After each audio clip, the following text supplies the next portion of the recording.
अ very happy doctors day उन सभी लोगों के लिए जो हैं मेरे डॉक्टर फ्रेंड्स, डॉक्टर कलीग्स और डॉक्टर फ्रेटर्निटी को बिलोंग करते हैं। फ्रेंड्स, मैं doctor Sumit Shrivastava, life bliss.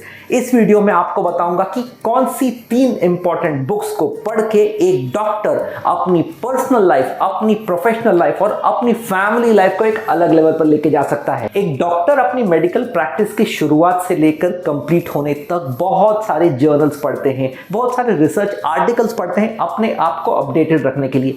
लेकिन मैं इस वीडियो में ऐसे 3 नॉन मेडिकल बुक्स के बारे में बताना चाहता हूं डॉक्टर्स को, जिनकी मदद से वो अपनी लाइफ को ट्रांसफॉर्म कर सकते हैं। जब भी कोई डॉक्टर एडिशनल बुक्स पढ़ते हैं तो उन्हें एक अलग इंसाइट मिलती है जो और किसी भी तरीके से अक्वायर करना बहुत मुश्किल होता है, जिसकी वजह से वो अपने मेडिकल प्रोफेशन को एक अलग लेवल पर लेके जा सकते हैं और सोसाइटी में अपना प्रभाव जमा सकते हैं।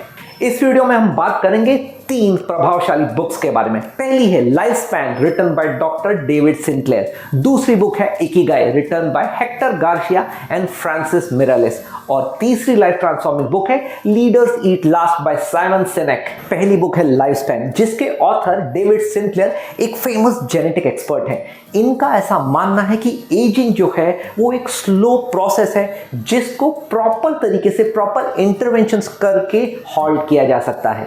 ये ऑथर का ऐसा मानना है कि हमारे क्रोमोसोम्स के जो टेलोमियर्स होते हैं, जो क्रोमोसोम के लोअर एंड्स होते हैं और अपर एंड्स होते हैं, इनकी लेंथ कम होने की वजह से पेशेंट्स की एजिंग फास्ट होती है। और उसी के साथ साथ कुछ स्पेसिफिक जीन्स होते हैं जिन्हें कहा जाता है सर्टुइन्स, और ये सर्टुइन्स जो होते हैं ये सेल्यूलर हेल्थ और हमारी लाइफ के लॉन्जेविटी को रेगुलेट करते हैं।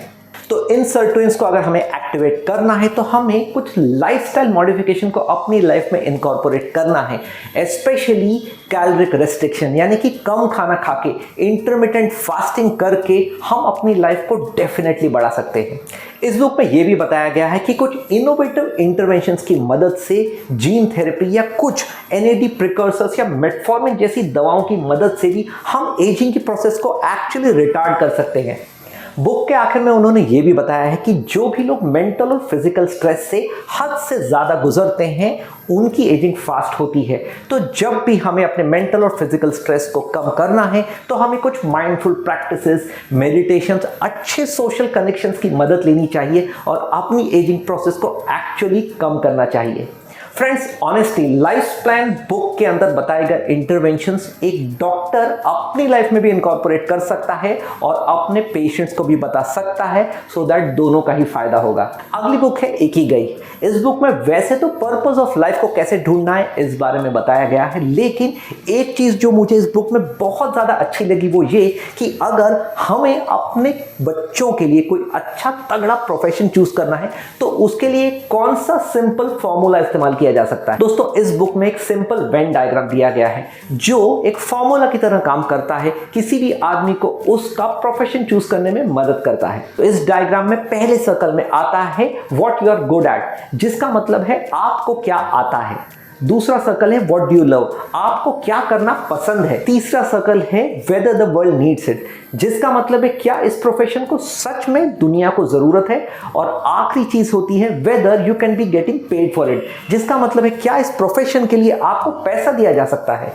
और इन चारों सर्कल्स का जहां इंटरसेक्शन होता है उसे कहा जाता है स्वीट स्पॉट। तो कोई भी बच्चा इन चारों चीजों को ध्यान में रखते हुए अगर अपने प्रोफेशन को चूज करता है तो वो 100% अपने प्रोफेशन में सक्सेसफुल तो होगा, लेकिन हमेशा खुश भी रहेगा। तो दोस्तों, अल्टीमेटली इस बुक की दी गई गाइडेंस की मदद से हम अपने बच्चों को एम्पावर कर सकते हैं इनफॉर्म्ड करियर चॉइसेस लेने के लिए और उनकी लाइफ को आगे पर्पसफुल और हैप्पी बना सकते हैं। दोस्तों, अगली बुक है leaders eat last by Simon सिनेक। इस बुक के जो ऑथर थे वो एक बहुत ही ज़्यादा ज़बरदस्त तरीके से हमें ये बताते हैं कि कैसे एक डॉक्टर कुछ लीडरशिप इनसाइट्स की मदद से एक रोल मॉडल की तरह अपने हॉस्पिटल के स्टाफ को मोटिवेट कर सकता है और अपने वर्किंग एटमॉस्फेयर को बहुत ही ज़्यादा हेल्दी और प्रोडक्टिव बना सकता है।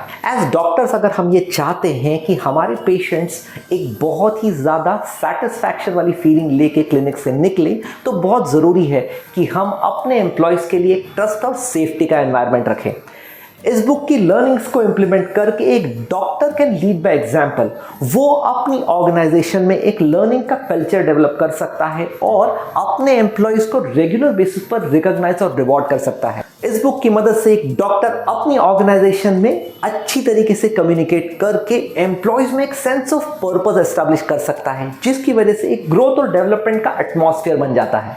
दोस्तों, एज डॉक्टर्स जब भी हम डाइवर्स बुक्स को पढ़ते हैं तो हम अपनी विजडम बढ़ा सकते हैं, जिसका इम्पैक्ट 100% हमारी प्रैक्टिस पे तो होगा ही, हम हमारे पेशेंट के साथ एक लॉन्ग लास्टिंग रिलेशन क्रिएट कर सकेंगे और अपने फैमिली रिलेशंस को बहुत ज़्यादा स्ट्रांग बना सकेंगे। जाते जाते एक ही चीज़ कहना चाहूँगा कि चाहे घर का कोई रूम हो या कंसल्टिंग रूम हो, अपने रूम में बुक्स को जगह अवश्य दीजिए, क्योंकि ऐसा कहते हैं कि a room without a book is like a body without a soul.